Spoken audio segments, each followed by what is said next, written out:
Today, I want to talk about an album I recently discovered. Neon Smiles was the second and last album that the Bliss Band ever released.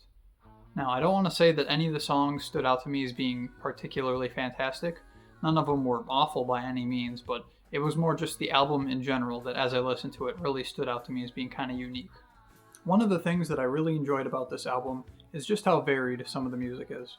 I'm a big fan of the Alan Parsons Project, and this album reminds me a lot of their work. Both of them like to experiment with different styles of music, try to achieve new sounds, and in the Bliss Band's case, they like to stray from musical convention just enough to make it really distinct. But there are some even more important things that I think help them achieve this really distinct sound. Their approaches to lyricism and arrangement in their songs was just odd enough that it made me start paying attention and just have to focus on figuring out what they were doing.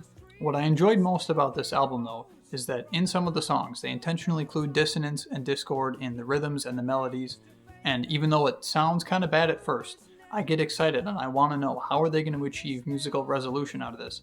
How are they going to take the odd part out and actually make it fit with the rest of the piece? Now, it's in doing this that they're kind of skirting the line between, well, are they musical geniuses or are they just bad at songwriting? And I think that they're pretty good at it. Again, I don't think any of these songs are the best thing that I've ever heard or the best thing that you're ever going to hear. But they had such an obvious talent for making things that don't seem like they're going to work. It was enough that I was left continually kind of surprised and having to reserve my judgment. I couldn't immediately dismiss a song because I didn't think it sounded good at first, because I came to expect that they were going to eventually work it out and they were going to make something new and interesting.